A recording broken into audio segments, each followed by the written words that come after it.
దాని ముందు నాకు తెలియదు పల్నాడు అంటే ఏంటి. ఆనెస్ట్లీ ఇండియా లెవెల్లో పల్నాడు గురించి ఏం తెలియదు ఎవరికి.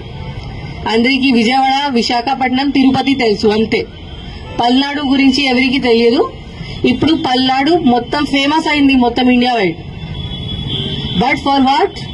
For bad reason, not for good reason. Good reason లో ఉంటే దట్ ఈస్ వెరీ గుడ్.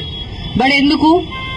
నరసరావుపేటలో ఇంత జరిగింది, మాచర్లలో ఇంత జరిగింది. అందరికీ తెలుసు మాచర్ల అంటే ఏంటి, నరసరావుపేట అంటే ఏంటి. దీని ముందు ఎవరికి no knowledge about Palnadu, Narasaraopet, Macherla. అది బాగానే ఉందా? బాగలేదు కదా. అట్లా ఉండాలా? లేదు కదా. సో ఇప్పుడు this is the last thing. ఇప్పుడు 4th నాడు మనకి కౌంటింగ్ జరుగుతుంది. ఇక్కడ Narasaraopet parliamentary constituency head quarter ఉంది. ఇక్కడే జరుగుతుంది కౌంటింగ్. దగ్గర మన టౌన్ బయటనే ఉంది కౌంటింగ్ వెన్యూ. ఇప్పుడు అందరూ చూస్తున్నారు. ఎలక్షన్ కమిషన్ కూడా నిన్న ఒక వీసీ చేసి ఆంధ్రప్రదేశ్ ది రివ్యూ చేయడం జరిగింది. అప్పుడు కూడా పల్నాడు డిస్ట్రిక్ట్ కి ఎంత టైం ఇచ్చారు, అంత టైం ఎవరికి ఇవ్వలేదు. ఇంత కాన్సన్ట్రేట్ చేశారు పల్నాడు డిస్ట్రిక్ట్ మీద. సో ఇప్పుడు అందరూ చూస్తున్నారు పల్నాడు అంటే ఏంటి, కౌంటింగ్ రోజు మళ్లీ ఏదో జరుగుతుందా అట్లా అనుకుంటున్నారు. మళ్లీ ఏదో జరిగితే పల్నాడు పోలీస్ పేరుది నాశనం అవుతుంది. పల్నాడు పోలీస్ మీద ఎవరికి నమ్మకం ఉండదు. So this is our last chance.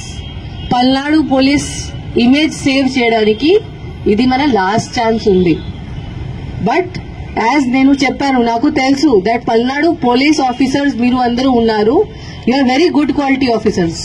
చాలా ఎక్సలెంట్ ఉన్నారు, చాలా ఫిట్ ఉన్నారు, చాలా డెడికేటెడ్, చాలా హార్డ్ వర్క్ కూడా ఉన్నారు. ఓన్లీ ఒక డైరెక్షన్ మీకు కావాలి, ఒక లీడర్షిప్ మీకు కావాలి. ఆ డైరెక్షన్ మీకు ప్రాపర్ గా ఎవరు ఇస్తే మీరు ఏదైనా చేయగలుగుతారు. అది నాకు తెలుసు.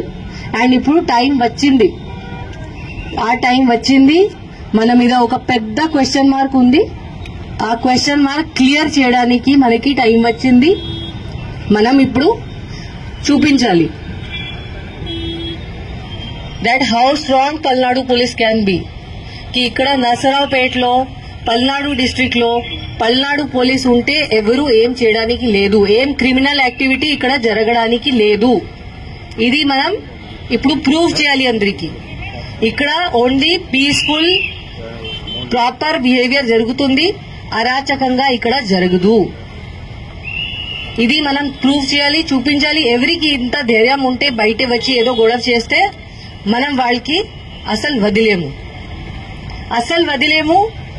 ఎవరైనా ఎనీథింగ్ మన ఇన్స్ట్రక్షన్స్ ఎవరు ఫాలో చేయకపోతే, వాళ్ళు బయట వచ్చి గొడవ చేస్తే, మన 144 కూడా ఉంది, ఇప్పుడు కూడా ఉంది.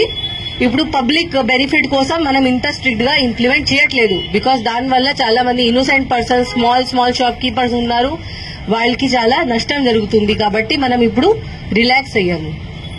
1 జూన్ నుంచి మనం మళ్ళీ 144 సెక్షన్ ఇంప్లిమెంట్ గట్టిగా చేస్తాము. అప్పుడు ఎవరు బయట తిరిగితే ఆర్ ఎవరు ఎనీ ఇల్లీగల్ యాక్టివిటీ చేస్తే, ఇక్కడ మద్యం తాగితే బయటే, రోడ్ మీద రౌడీజం చేస్తే, ఇప్పుడు కూడా రోడ్ మీద రౌడీజం, ఎనీ టైప్ ఆఫ్ క్రిమినిటీ ఎవరైనా చేస్తే క్రిమినల్ బిహేవియర్, అది మనం అస్సలు యాక్సెప్ట్ చేయము. వీ హ్యావ్ టు షో మనం పోలీస్ వాళ్ళు ఉన్నాము, మనం లా అబైడింగ్ సిటిజన్స్ కి మన ఫ్రెండ్. ఎవరు అనుకుంటున్నారు కి నేను ఏదైనా చేయవచ్చు, వాళ్ళకి మనం we will teach them a lesson. వాళ్ళకి చూపిస్తాము ఏముంది. ఇప్పుడు మన పోలీస్ డిపార్ట్మెంట్ ఇప్పుడు మనం అందరంకి ఏం